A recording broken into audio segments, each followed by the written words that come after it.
Lu pernah nggak dibully pas masih sekolah? Dan guru-guru lu malah diem aja, seakan nggak peduli sama sekali.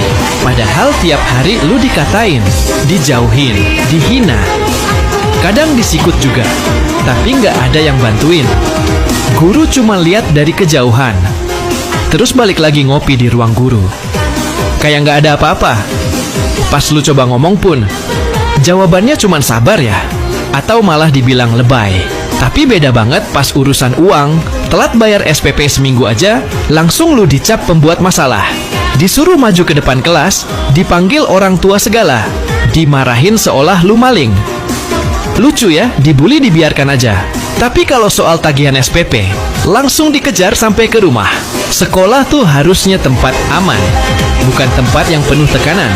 Apalagi dari guru sendiri. Ya walaupun gak semua guru kayak gitu.